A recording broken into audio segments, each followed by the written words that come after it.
최순실 씨 변호인인데요. 이경재 변호사가 사무실 앞에서 기자회견을 하고 있습니다.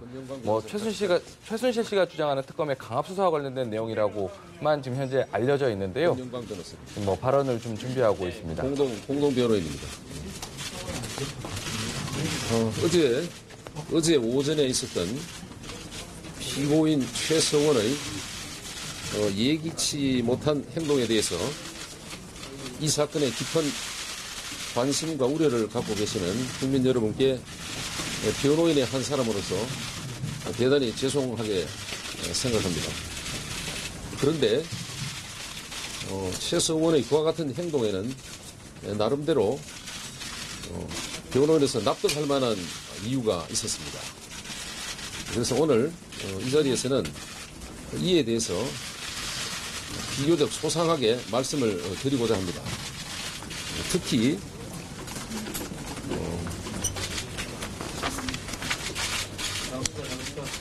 특검에서는 영장 집행 과정에서 있었던 일을 두고 특검의 수사 활동에 대해서 흠을 내려고 하는 것이라거나 수사 방해 행위로 이렇게 공개적으로 브리핑을 했습니다. 그래서 그간에 특검에서 있었던 인권 침해, 그다음에 위법적 수사에 대해서 말씀을 드리고자 합니다. 특검에서 있었던 인권 침해, 위법적 수사와 이에 대한 변호인들의 조치에 관해서는 이미 여러분들에게 배포한 자료를 참고하시기 바랍니다. 그 가운데 핵심적인 부분만 말씀드리면은 특검에서는 최서원을 심야에 밤 심야라는 것은 밤 11시부터 얘기를 합니다. 11시부터 변호인을 따돌리고 신문을 했습니다. 이것은 헌법이 보장하고 있는 변호인 조력을 받을 권리를 정면으로 침해한 행위입니다. 그리고 피고인을 조사함에 있어서 저희들이 입에 담기 어려운 매우 충격적인 말들을 했습니다. 예를 들면 3족을 멸한다는 조선시대에나 있을 법한 그런 말을 했고, 이어서 피고인뿐만 아니라 최소원뿐만 아니라 딸, 손자까지 세상에 얼굴을 들고 살지 못하게 하겠다라는 등 매우 충격적인 말을 했습니다. 그리고 특검에 나온 이상 수사에 협조하라고 이런 말을 덧붙였습니다. 그리고 어제 최서원이 출석하면서 얘기한 경제공동체는 특검에서 조사하면서 최서원과 대통령이 모든 면에서 공동체라는 것을 얘기하라고 이렇게 얘기해서 그제서 공동체라는 말을 알게 된 겁니다. 이 부분은 특검 브리핑에서 마치 진술이 준비됐다고 하는 것은 특검에 의해서 유도된 그런 말임을 알려드리겠습니다. 특검의 위법적 수사 행위에 대해서 몇 가지 좀 말씀드리겠습니다. 현 우리나라 상황에서 특검은 최고의 권력기관이라고 할 수 있습니다. 그런 만큼 특검은 막강한 권한을 행사함에 있어서 정파 이익이나 이익을 떠나가지고 법과 원칙을 지키고 실체적 진실을 천착하되 형사 절차상의 인권 보호에도 각별히 유념해야 할 것입니다. 그런데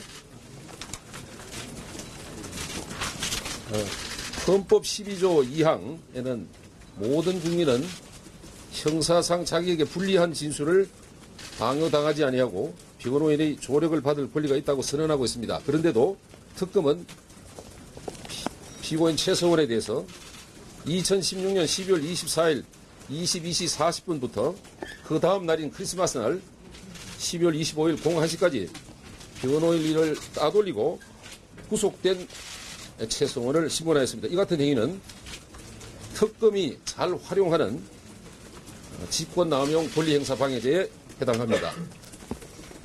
특검 관계자가 수사상 직권을 남용하여 변호인을 배제시키고 피고인의 변호인 조력권을 행사할 수 있는 것을 방해한 것에 해당합니다. 두 번째, 독직 가혹 행위에 대해서 말씀드리겠습니다. 특검 해당 행위자는 수사 직권을 행사함에 있어서 피고인에게 신체적인 폭행보다도 더 상처를 주는 폭언을 연발하여 정신적인 피해를 가했습니다. 이것은 형법 125조의 독직 가혹 행위의 정면으로 해당합니다. 범인에 대한 용서권에 관해서 말씀드리겠습니다. 어느 특검 관계자가 언론 보도에 의하면은 피고인 최서원을 겨냥해서 최순실은 도저히 용납할 수 없는 사람이라고 이 얘기를 했다고 합니다. 그런데 특검은 형사 피의자 또는 피고인에 대해서 조사나 증거를 수집하지 아니하고 용서할 권한을 헌법이나 법률에서 부여받은 바가 전혀 없습니다. 이것은 초헌법적 발상이거나 아니면은 피고인 최성원에 대한 분노심의 표현이라고 볼 수밖에 없습니다. 특검은 업무를 집행할 때 분노나 증오심으로 수사를 해서는 안 되고 냉정한 수사권을 행사하고 이에 따라서 적절한 법 적용을 하고 기소권을 행사해야 할 것입니다. 그 다음에 피고인 방어권 행사를 대단히 곤란하게 하고 있습니다. 여러분들도 잘 아시다시피 서울지검 특수본부는 2016년 11월 20일 피고인의 미르 K스포츠 재단 모금 등 주요 혐의 사실에 대해서 직권남용 권리행사 방해죄, 강요죄로 기소를 했습니다. 현재 공판이 계속 중에 있습니다. 그런데 같은 국가기관입니다. 특검이라고 해서 별도의 다른 기구가 아니고 대한민국의 국가기관입니다.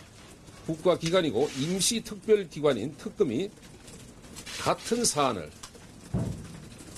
뇌물, 제3자 뇌물죄를 적용해서 영장을 청구하고 피고인을 그 수수자로 입건한 것으로 알고 있습니다.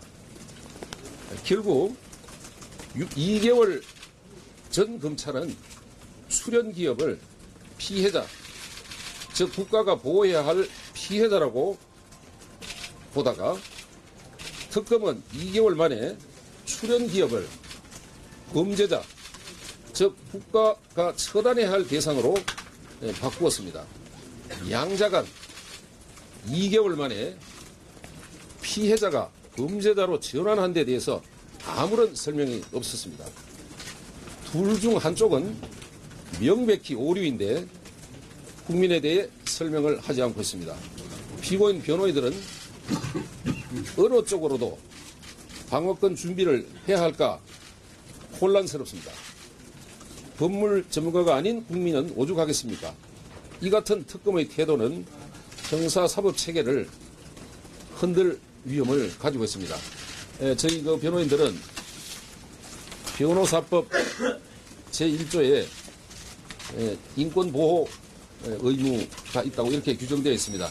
이 사건 수사 과정에서 특히 특검의 수사 과정을 보면서 이것을 조용히 처리하려고 애를 썼습니다마는 그렇게 되지 않고 오히려 마치 피고인 최서원이 거짓말을 하고 있는 양 계속해서 언론에 얘기를 하기 때문에 더 이상 인권 침해를 당한 것을 구제받는 것은 차치하고라도 이런 일은 있어서는 안 되겠다. 또 피고인 최서원뿐만 아니라 다른 피의자에 대해서도 그와 같은 수사가 이루어지지 않아야 한다는 생각에서 여러분들에게 소상하게 문제점을 알려드리고 이에 대해서는 특검에 자세한 의견서를 오늘 날짜로 제출합니다. 그리고 한 가지 더 덧붙이고 싶은 것은 특검에 있었던 이런 여러 가지 일들에 대해서 만약 사실관계에 대해서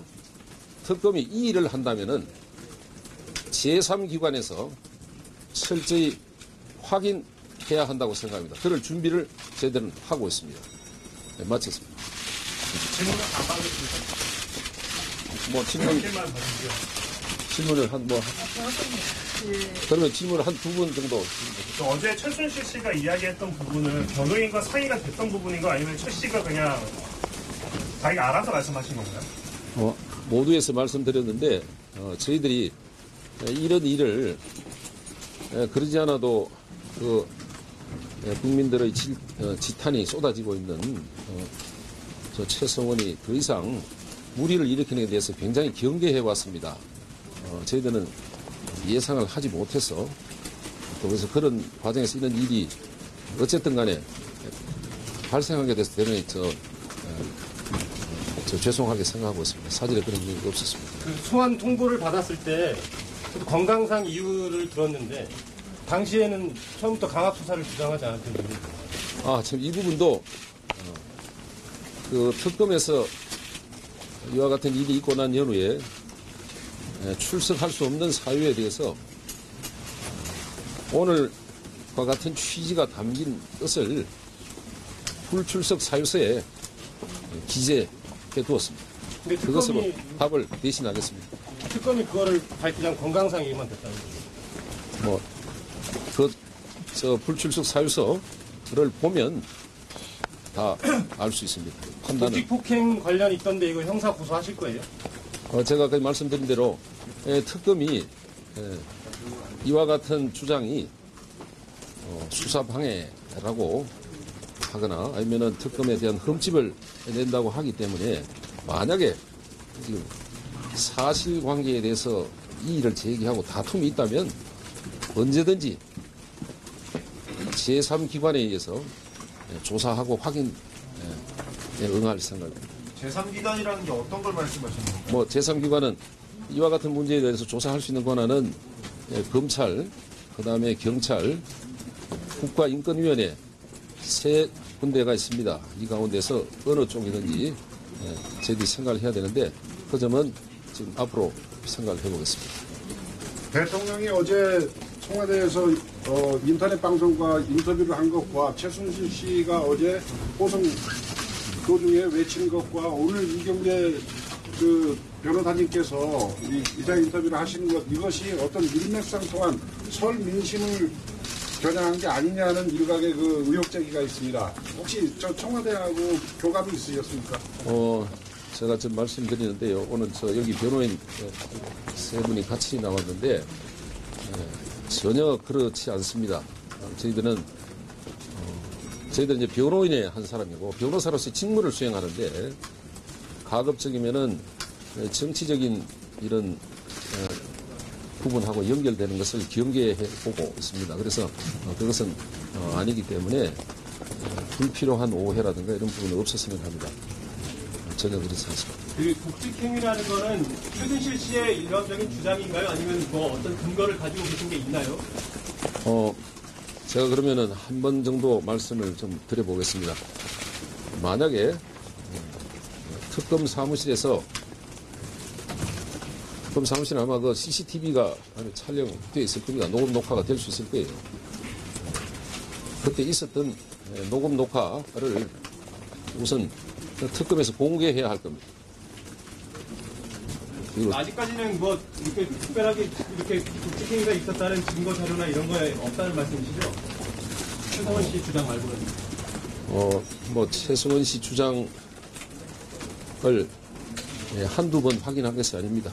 저 혼자 확인한 것이 아니고 저 자세한 내용 설명 자료에 있지만은 발표하는 제가 직접 담당 검사에게 몇 가지 좀 확인돼. 저도 검사 출신이기 때문에 가급적이면 후배 검사가 다치지 않기를 바랬습니다. 그리고 오늘 네, 최순실 씨 측 이경재 변호사의 발언 직접 한번 들어보셨는데요. 지금까지 보면 어제 이제 돌발 사건과 관련해서 변호인 측도 전혀 예상하지 못한 것으로 좀 죄송하게 생각한다 이렇게 얘기를 했고요. 취재 기자들이 혹시 이제 이 부분이 청와대와 사전에 좀 교감된 것 아니냐 이런 질문을 했는데요. 이와 관련해서는 전혀 교감은 없었다 이렇게 밝혔습니다. 네, 그러면서 특검의 공개 브리핑을 문제를 삼았고요. 또 변호인을 따돌리고 신문을 하면서 다시 말해서 이제 변호인 조력받을 권리를 침해를 했다면서 이와 관련한 여러 가지 것들에 대해서 앞으로 특검에 의견서를 제출할 것이고 이 의견서에 대해서 특검이 이의를 제기하면 제3의 기관이 확인을 해야 할 것이다라고 이야기를 했습니다.